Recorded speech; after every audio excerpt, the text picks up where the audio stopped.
Hey, yo. So I'm sure that we're all aware of the announcement that at next year's Super Bowl, Kendrick Lamar is going to be headlining. And at the time when the news broke, I remember a lot of people were excited about this. I mean, I still am excited about this because this is a monumental win, not just for Kendrick Lamar, but for hip hop as a whole. Though that does mean that as a Canadian and as a Drake fan, as much as I am a Kendrick fan, hearing Not Like Us at the Super Bowl is going to sting a little bit, but whatever. But as the initial excitement started to calm down, in came the discourse right on schedule because many people expressed their alternative opinions about this news. So just a little bit more context for those who don't know, the Super Bowl next year is going to be held in New Orleans, which is where Lil Wayne is from. And because of that fact, people went from being excited about Kendrick Lamar playing the Super Bowl to, wait a minute, why didn't they get Lil Wayne? Lil Wayne not to be performing in New Orleans for the Super Bowl is egregious. And I'm doubling down on that. Hating at this age is crazy. Yeah. Hence where Nicki's sentiments come in because she's Wayne's protege. Everybody knows this. So obviously her sentiments are directed towards Jay-Z, who's been famously partnered with the NFL since I believe 2019 and has sort of been in charge of who's been selected for the halftime performances in recent years. And one thing that people know or believe about Jay-Z is that he has a tendency to use his position of power and authority to operate in ways that don't benefit other artists. For example, apparently Jay-Z had blocked Cameron from being the vice president of Rockefeller Records. According to DMX, he felt that the reason why his sixth album, The Year of the Dog Again, wasn't as successful was because Jay-Z became president of Def Jam and sabotaged everything. When he first got the job, he hit me with the call like, yo, dog, inmates is running the building like, yo,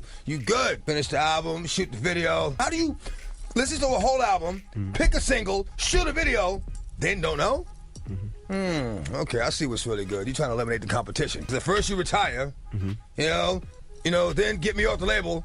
Now you're back rapping again. And then you have the blackballing of Lil Mama after the 2009 VMA situation, which I understand, but she ain't deserved that. Now, the reason why I bring all of that up, the reason why all of that is relevant is because despite the admiration that Wayne has for Jay, despite the flowers that Wayne has always given Jay, there's always been a bit of tension between the two of them. I mean, when Hov said, y'all talking about baby money, keep it real, y'all don't even have my lady money, who do you think he was talking about? So it does not surprise me that Nicki and a lot of other people feel as though this is just another opportunity for Jay to flex his authority and power. There's one person who's stopping this. It's not really a secret. Lil Wayne had a problem with somebody before who's kind of part of the organization running it. This is payback. Politics as usual, which is ironic because that's also the title of a Jay-Z song. Now, while I understand all of that, here's where I have a bit of an issue. Nicki started off her tweet saying, denying a young black man what he rightfully put into this game, and then referred to Hov as a house N-word. I can say the word, I'm just choosing not to. One thing about house N-words,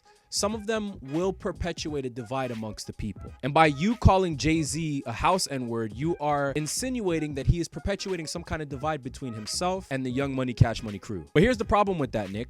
We all know that it's YMCMB forever for you. You're always gonna ride for Wayne, and you're always gonna ride for Drake, wherever, whenever. We all know about what happened between Kendrick and Drake this year. And with this tweet, whether you or anybody else realizes it or not, you are using this opportunity to perpetuate the divide between the YMCMB crew and Kendrick. What you're also doing is robbing Kendrick of his glory and his celebration of a moment that is well-deserved in his career. Not more or less well-deserved than Wayne's, but still well-deserved. You are also, in fact, denying a young black man what he rightfully put into this game. So by your logic, if all of that makes Jay a house N-word, what does that make you? But my biggest issue with the discourse surrounding this whole situation is this. Now, let me just get this out the way.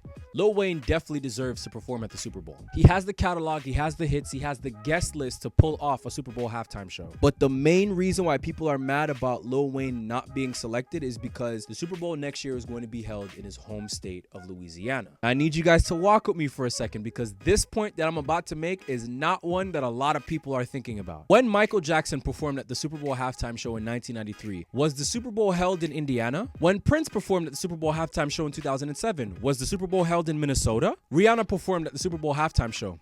Super Bowl damn sure wasn't held in Barbados, and I don't seem to remember the Super Bowl coming to Canada when The Weeknd performed at the halftime show. The point that I'm trying to make is that when selecting who performs at the Super Bowl halftime show, the NFL has never given a about an artist's geographical origins. I mean, Dr. Dre performing at the Super Bowl was more about him being the first hip-hop act to perform at the Super Bowl than it was about it being in California, where he's from and where that year's Super Bowl was held. And if you really want to get specific, he's not even from Inglewood, where the Super Bowl was held. He is from Compton. So it does not make sense that people are so up in arms about Lil Wayne not being selected to perform at next year's Super Bowl, despite the fact that next year's Super Bowl is going to be held in his home state, when the NFL has historically never given a fuck about that. Hell, Master P is from New Orleans, and he doesn't seem to have a problem with Kendrick being selected. Hell, if you really wanted to make this about geography, there's a certain artist who is definitely bigger than Lil Wayne, born in Mississippi but grew up in Louisiana just like Lil Wayne, and has yet to be selected to headline the Super Bowl. But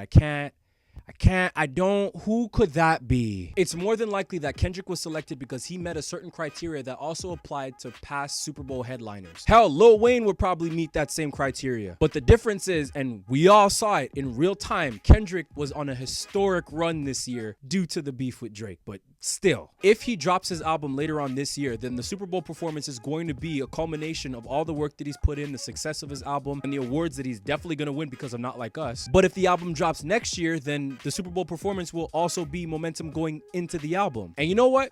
Maybe he might bring Lil Wayne out. But as for Lil Wayne actually headlining a Super Bowl, does he deserve to? Absolutely. Will it ever happen for him? Maybe, maybe not. But one thing's for damn sure. If that day ever comes, geography's not going to play a part in it. Me done talk.